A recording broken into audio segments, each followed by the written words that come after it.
Hola profes, bienvenidos a un nuevo episodio del podcast en donde vamos a resumir el libro No es normal, de Viri Ríos. De hecho, si están viendo esto en la versión de video, notarán que tengo dos libros que tienen el mismo título pero tienen colores diferentes. Esto porque la que tengo en esta mano, esta edición, es la edición actualizada que se reimprimió hace unos meses, incluye un par de capítulos nuevos. Las cifras de algunas estadísticas están actualizadas porque, por ejemplo, en vez de utilizar la estadística de 2020, utiliza la del 2022 porque es más reciente. Y esta que tengo aquí, que es esta azul con amarillo, es la primera edición que se imprimió. Antes de comenzar el resumen del libro, en donde vamos a hablar, si ya vieron el reel de Instagram, en donde pues hay una cifra muy alarmante, el 75.9% de la población en México vive en alguna de las tres escalas de pobreza, vivimos en un país muy desigual, hay muy pocas personas que tienen muchísimo, otras que casi no tienen nada, como son este 75.9%, pero el problema aún mayor es que casi nadie lo sabe. Bueno, eso es un poco de lo que vamos a ver, entender el por qué y qué soluciones propone Viri Ríos a lo largo del libro, pero antes pues vamos a hablar de la autora. Algo muy curioso es que este libro, que es este azul, fue la primera edición, yo la encontré en una librería Gandhi, frente al Palacio de Bellas Artes en la Ciudad de México. Yo no soy de ahí, fui de viaje, yo soy de la ciudad de Mérida, Yucatán, y de repente en el estante de los más vendidos estaba este. Y dije, me llamó la atención. Justamente el título es El juego oculto que alimenta la desigualdad mexicana y cómo cambiarlo. Me parece un tema interesante.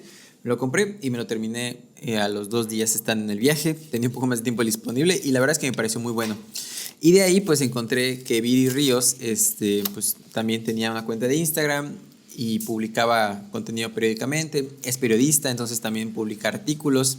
Y bueno, de ahí pues la empecé a seguir y me pareció un libro bastante bueno. Entonces por eso lo decidí incluir entre esta serie de 12 libros que vamos a estar resumiendo y regalando. Entonces una breve introducción que es la que viene en la portadilla del libro, la definición de quién es Viri Ríos. Dice, es columnista de Milenio, colaboradora regular de El País y doctora en gobierno por la Universidad de Harvard, universidad donde da clase en los veranos. Viri pertenece a una generación emergente de académicos y líderes de opinión que entrelaza la investigación con la movilización social y la influencia pública. A partir de análisis de datos, periodismo y una estrecha colaboración con académicos, su trabajo analiza los problemas sociales más apremiantes de México a fin de proponer soluciones concretas e innovadoras para ellos. En 2020, el World Economic Forum la nombró Young Global Leader por su visión para impulsar un cambio positivo en México y unos años antes, The Harvard Gazette la identificó como una de las 15 graduadas estelares de la universidad. Bastante interesante. Y también para complementar, traje este otro que se llama Así no es. Es el libro más reciente de Viri Ríos. De hecho, justo con la reimpresión de Así no es, decidió lanzar este otro. Como que los lanzó en combo. Estoy pensando si lo voy a resumir también más adelante. Pero hay un par de datos que se aparecen en el de No es normal y que también se repiten en este de Así no es. Pero pues también te los quería mostrar porque es parte de... Son 2 libros que tiene la autora. Este es el más reciente, el de Así no es. Y el que vamos a resumir es el de No es normal. Igual como dato curioso. El resumen que les traigo está dividido en 3 partes. El primero lo decidí llamar El problema, que de hecho tiene 6 partes el libro completo. Tiene aproximadamente unas 300 páginas, pero no es un resumen completo. De hecho, decidí empezar a hacer los resúmenes un poco más compactos.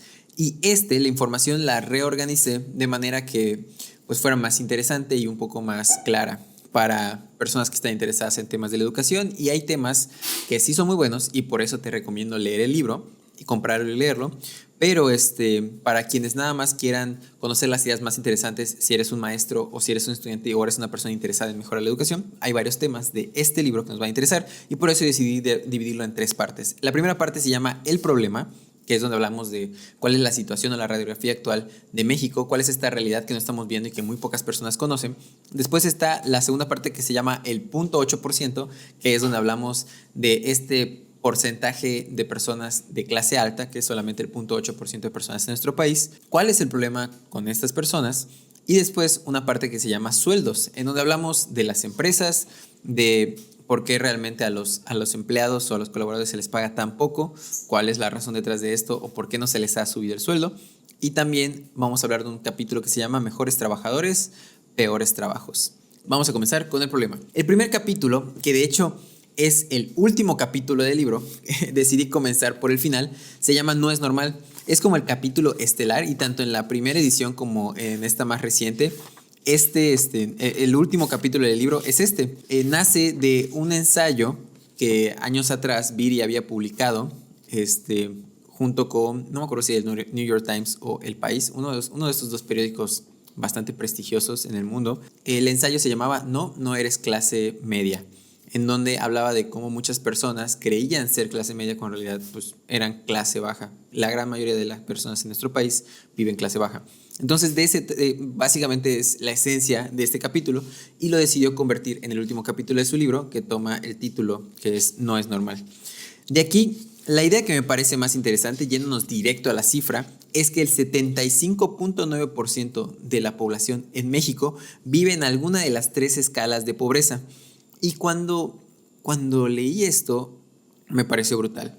¿Y a qué nos referimos con esto de las 3 escalas de pobreza o esta sección o este estado que está antes de la clase media que se llama en situación vulnerable?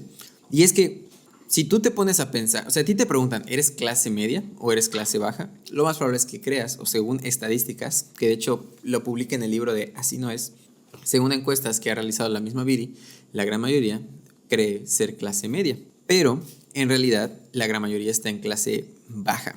Y la pobreza es tan grande en México, que de hecho ya lo llama un país de semipobres, es tan grande que hay una institución, que es del Coneval, que es la medida o es la institución en donde se basa Viri para poder sacar estas cifras. Realizan un estudio que se llama el MMIP del Coneval, que evalúa pues, el nivel de pobreza tanto en México como en la Ciudad de México. Y es tan grande el nivel de pobreza en nuestro país que lo dividen en 3 escalas. La primera es la pobreza muy alta. El 6% de nuestro país, el 6% de las personas de nuestro país viven en este nivel de pobreza muy alta, que es pues la pobreza en donde apenas si te alcanza para comer, en donde muchas veces tienes un suelo no es de cemento, sino es de tierra. Después el 14%, que es una pobreza alta. Y después está el 49% de la población. Imagínate el 49%, o sea, esta es básicamente la mitad de la población. Si estás en un salón de 10 personas, 5 de ellas viven en pobreza moderada.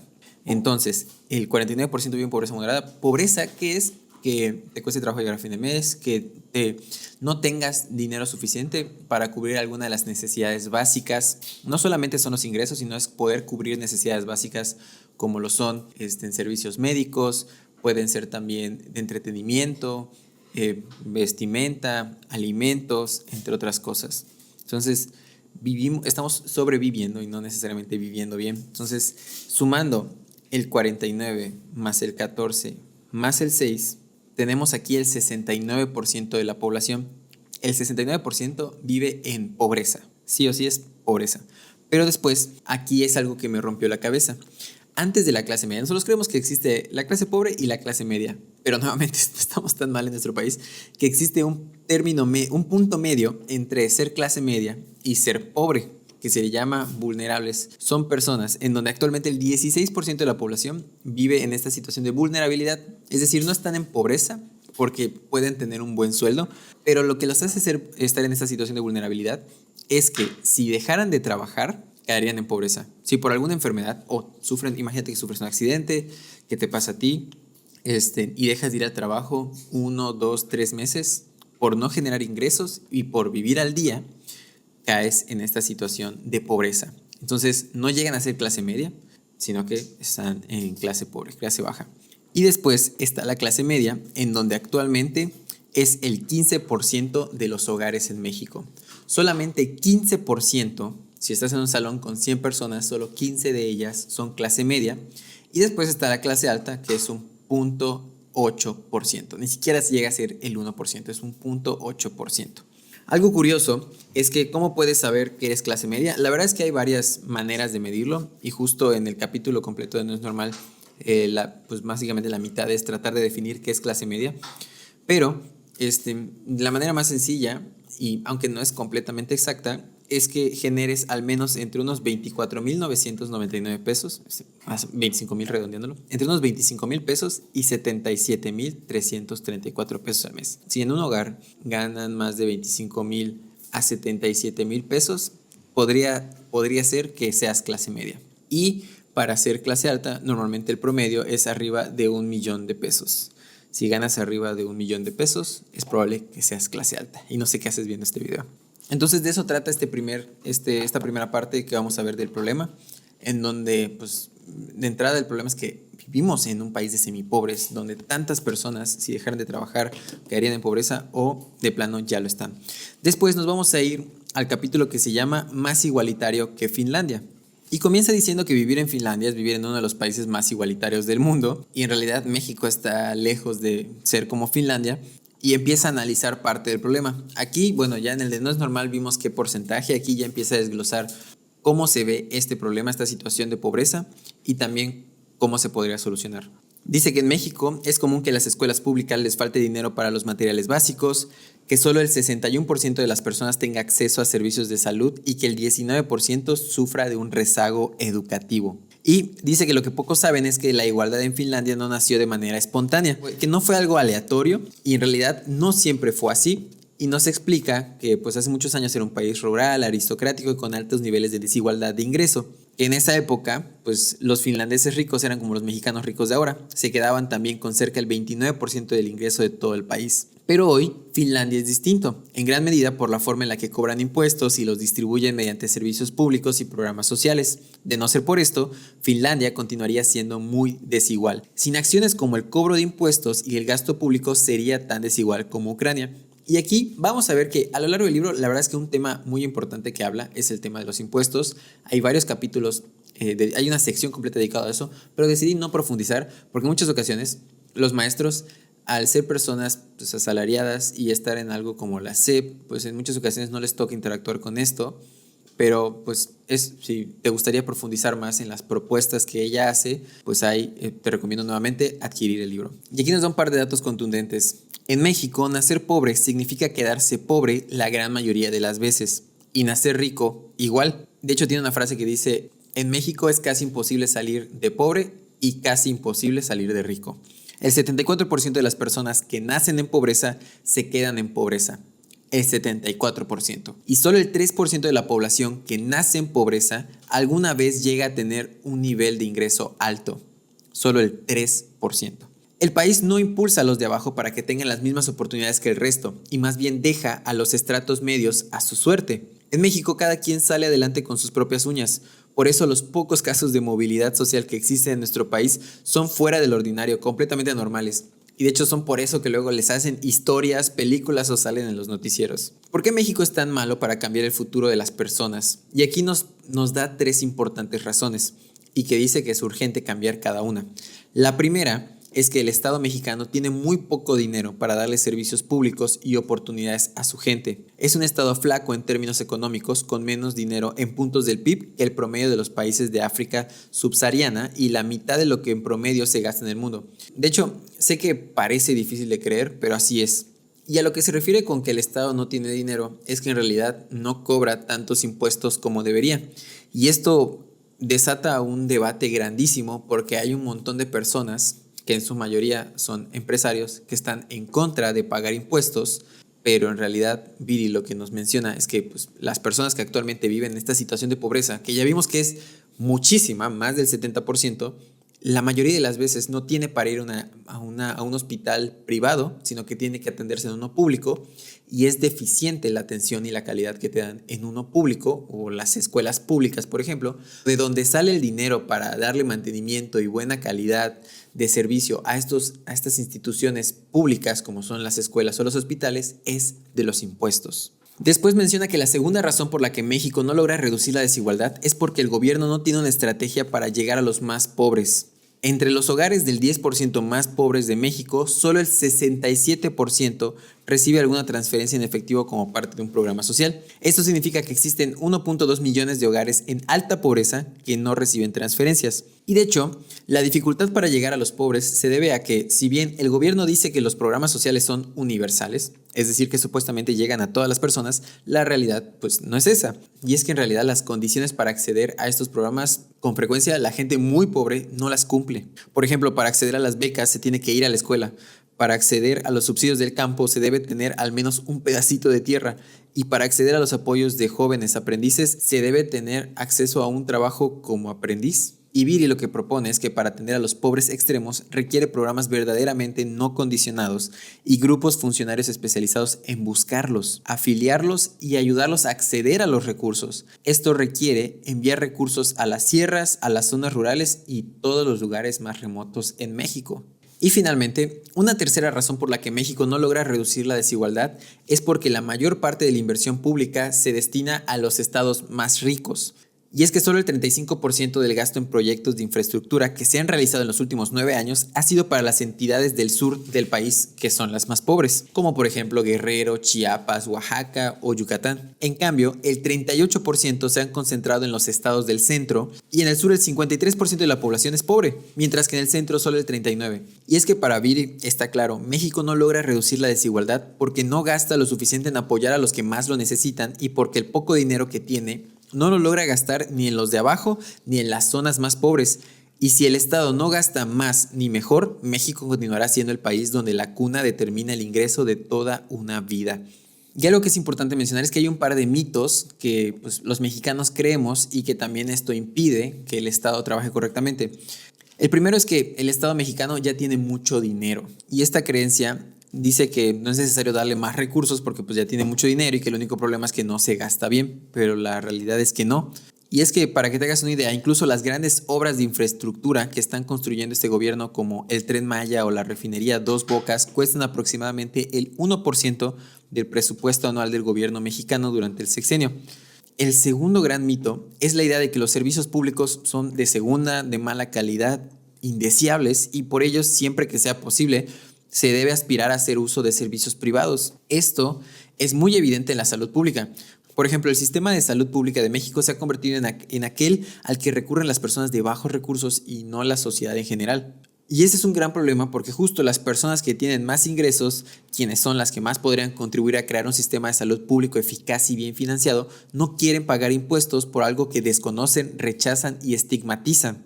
Y es que ponte a pensar, muchas de las personas que están en nómina o están asalariados pagan, porque se les descuenta de su nómina, pagan estos servicios de salud públicos, pero no los utilizan. De hecho, el 30% de las personas que tienen cobertura del IMSS, ISSSTE o alguna institución pública se atienden con médicos privados. Esto es porque hemos visto lo público como algo horrible. Y lo mismo sucede en la educación. El 16% de los hogares en donde alguien asiste a una escuela usa escuelas privadas. Viri Ríos lo que pide es que reconozcamos que los servicios públicos son malos porque no tienen suficiente dinero y que para mejorarlos se les debe dar más. Castigarlos por ser malos es simplemente no entender las causas de sus fallas. Y regresando a la historia de Finlandia, en los años 60 la desigualdad comenzó a reducirse de manera acelerada gracias a todas las políticas públicas, es decir, la consolidación de un estado de bienestar robusto con muchos derechos sociales para todos, y el buen gasto público y el cobro de impuestos fueron parte clave del éxito. Para los años 80, Finlandia ya era uno de los países más igualitarios del mundo. Y lo mismo podría suceder a México. Y ahora, pasemos a la segunda parte de este resumen, el 0.8%. Para empezar esta segunda parte, quiero recordar algo que hablé en el resumen corto que publiqué en Instagram y TikTok, en donde se menciona que parte del problema de esta desigualdad es que las reglas del juego, es decir, las leyes, están creadas o están modificadas a favor de este 0.8%. Y Viri nos los explica mejor en el capítulo Democracia Desigual. Nos dice que los intereses de las clases trabajadoras tienden a estar subrepresentados en la arena política y los de la clase empresarial tienden a estar sobrerepresentados. Y esto es grave porque cuando el poder económico se traduce en más influencia política, el gobierno puede rápidamente convertirse en un protector de privilegios. Es decir, se crean reglas formales e informales que favorecen a quienes tienen más dinero, lo que aumenta y perpetúa la desigualdad. Y es que el gobierno mexicano es anormalmente insensible a implementar las preferencias de los de abajo y es anormalmente sensible a implementar las de los de arriba. Y es que las reglas del juego se han hecho en varios aspectos para favorecer de sobremanera a los de arriba. Por ejemplo, su influencia ha sido instrumental para limitar la recaudación de impuestos a los más ricos. También ha permitido mantener prerrogativas, promonopolios e históricos congelamientos de discusiones clave en materia laboral y pensionaria. Es decir, estos temas que los afectan normalmente no se tocan o se retrasan. Y es que también se observa un desbalance en la representación de los de abajo en el Congreso, este lugar en donde están los diputados y senadores y es donde se crean las leyes. Porque a pesar de que el 80% de la población son trabajadores, solo el 10% de los legisladores, es decir, diputados o senadores, alguna vez lo fueron. Y es que ¿cómo vas a defender los derechos de un trabajador si nunca has trabajado? Y Viri se hace la pregunta, ¿por qué se observa una democracia desigual? Mira, en parte se explica porque las personas con más ingresos suelen tener mayor capacidad y tiempo para participar en actividades políticas, lo que les permite influenciar al Estado para que los represente. Las élites económicas tienen canales directos de comunicación con el gobierno. Por ejemplo, estos grupos empresariales o cámaras empresariales suelen normalmente organizar reuniones y pláticas con los gobernantes. Además, las personas de más recursos pueden financiar a expertos, fundaciones y hasta departamentos académicos que compartan su forma de ver el mundo. Y yo conozco a uno que otro personaje millonario del país que tiene fundaciones o organizaciones que justo se dedican a hacer investigaciones que promuevan el tipo de pensamiento que ellos tienen y pues este tipo de investigaciones normalmente se permean. Y ahora, hablando del tiempo que estas personas de clase alta tienen de más, porque pues obviamente no tienen que preocuparse por trabajar tantas horas o trasladarse de un lugar a otro o tienen más tiempo disponible, algo que podemos hacer y que puede empezar a influenciar es que nos involucremos más en política. Y como lo dije en el video corto, política no es solamente votar y ver las noticias, es conocer quiénes son las personas que crean, modifican y eliminan leyes como son los diputados y senadores y acercarnos a ellos. De hecho, yo conozco a 2 personas que actualmente son diputadas, están en la Cámara del Congreso del Estado, y son personas jóvenes que tienen 20 y tantos años. También, pues hoy en día con las redes sociales, con Instagram o con Facebook, puedes llegar a cualquiera de ellos y pues muchas veces están abiertos a escuchar. Entonces, participar es una muy buena manera de eliminar esta democracia desigual. Y con esto llegamos a la parte de sueldos. Y mira, vamos a hablar de un capítulo llamado Mejores Trabajadores, Peores Trabajos. Y comienza contando que estudiar la licenciatura en el TEC de Monterrey o en el ITAM cuesta entre 125,000 y 150,000 pesos por semestre. En la Universidad Iberoamericana cuesta hasta 200,000. En total invertido puede rondar, de la carrera universitaria completa, los 2.5 millones de pesos. Sin embargo, el salario de una persona con licenciatura ronda entre los 7,884 y 19,423 pesos al mes. Esto significa que la gran mayoría de los estudiantes de estas universidades les tomará años poder pagar lo que invirtieron en su educación. Peor aún, en ocasiones nunca ganarán lo suficiente para mandar a sus propios hijos a estas escuelas. De hecho, considerando que los graduados del ITAM, del Tecnológico de Monterrey y del Ibero tuvieran retornos 2 veces superiores a los de las personas con licenciatura, les podría tomar 10 años recuperar lo que invirtieron en su educación con el sueldo que terminarían ganando. ¿Por qué en México los sueldos son tan bajos? Y es que hay muchas explicaciones que le echan la culpa al trabajador. Una de estas es que dicen que no son tan productivos. Pero en realidad hay varios análisis que muestran que es falso. De hecho, hay varios estudios y Viri presenta una gráfica en su libro en donde muestra que es falso que los trabajadores mexicanos sean poco productivos y por eso no se les pague más. Al menos en 38 industrias los trabajadores se han vuelto más productivos y aún así sus salarios han ido cayendo. Es decir, en México la mayoría de los trabajadores son más productivos y tienen más capacitación, pero no se les paga más. Y esto no es normal. Y es que lo triste es que seguramente hiciste todo lo que tus papás te dijeron que debías hacer. Te levantaste temprano, fuiste a la escuela, te titulaste y no funcionó. En México cada vez hay más personas con educación superior, pero no por eso se les paga mejor. Hace 15 años, solo el 15% de los trabajadores tenían una licenciatura. Ahora lo tienen el 24%.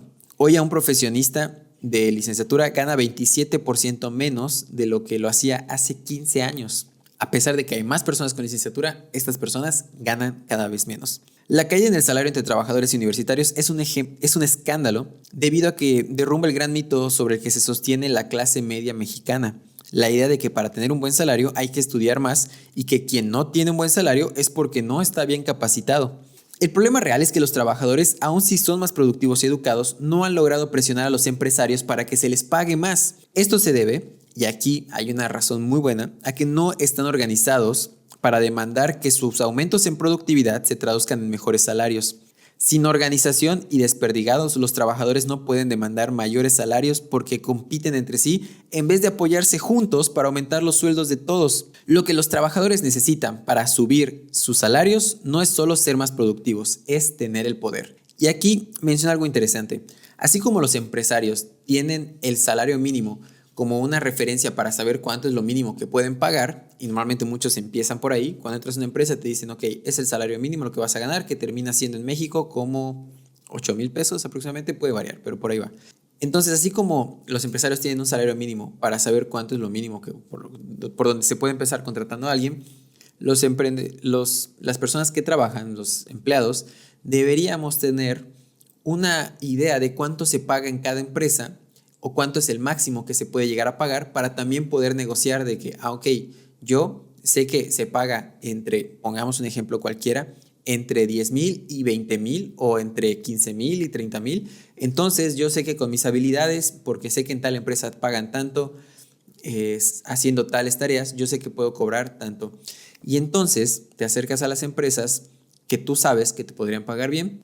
Cuando te acercas a una entrevista de trabajo, tienes el poder de negociación porque tienes los datos de cuánto deberían poder pagar, y si no están cerca de lo que tú necesitas cobrar, porque es lo que necesitas para poder sobrevivir y al menos no vivir en pobreza, entonces pues simplemente no aceptas el trabajo. A esto se refiere con que nos organicemos, es decir, que entre pues varias personas nos pongamos de acuerdo, que hablemos, que nos compartamos este tipo de información, y también a esto se refiere con tener el poder, porque la información es poder. Y aquí propone crear gremios. Dice que nuestra profesión podría convertirse en el epicentro de organizaciones laborales, por ejemplo, el gremio de diseñadores, el gremio de programadores, el gremio de doctores, etc., para juntos fijar tarifas mínimas por nuestros servicios. Y estos gremios podrían tener sitios web donde se ofrezcan servicios en conjunto. Y es que un importante problema por el que los salarios no suben es porque el trabajador no puede saber a detalle cuánto dinero genera su industria y su empresa. Por lo tanto, el trabajador no tiene una clara imagen de cuánto puede cobrar. Y esta parte quiero conectarla con otra relacionada a las empresas. Y no es que las empresas sean malvadas. De hecho, yo trabajo en una y me parece que es bastante buena. Pero yo creo que las empresas también tienen problemas. Y aquí quiero mencionar otro capítulo del libro que se llama Éxitos de ayer y hoy. Y esto es algo que menciono en el resumen que publiqué en Instagram y TikTok. Que existe un ranking que hace una revista que se llama Expansión, en donde desde 1976, si no me equivoco, publica una lista de las top 10 empresas más grandes del país, o las mejores empresas. Normalmente se basa en sus ingresos, en sus ventas, etc. El problema es que las empresas que están en el top 10 rara vez ha cambiado de los últimos años. Y esto es un problema porque no pasa en otros países. ¿A qué voy con esto? Que incluso si las empresas se están quedando con parte de lo generado y no se lo están dando a los empleados, incluso dentro de las mismas empresas es difícil tener una empresa. Y muchas veces las personas tienen una empresa porque emprenden, porque no pueden encontrar un buen trabajo.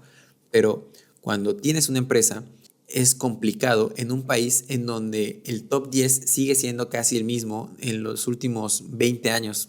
Empresas como Telmex, que pertenecen al grupo Carso, que es de Carlos Slim, empresas como fabricadoras de autos, como Chrysler, empresas como Walmart, empresas como CFE, como Pemex, están en el top 10 desde hace más de 20 años. El hecho de que las empresas no se muevan sí nos afecta a todos, porque quiere decir que hay prácticas monopólicas, que no vivimos en un país en donde haya competencia, y también este tipo de prácticas genera otros problemas, como el hecho de que los precios sean muy altos y nadie puede hacer nada porque pues no hay competencia. Pero en general quiere decir que incluso para las mismas empresas es complicado. Y con esto quiero ir llegando a la conclusión que me llevo del libro. El libro se llama No es normal, porque todas estas situaciones que nosotros estamos viviendo y que como siempre han sido así desde que nacimos, creemos que son normales, pues parte del problema de entrada es ni siquiera saber que son un problema.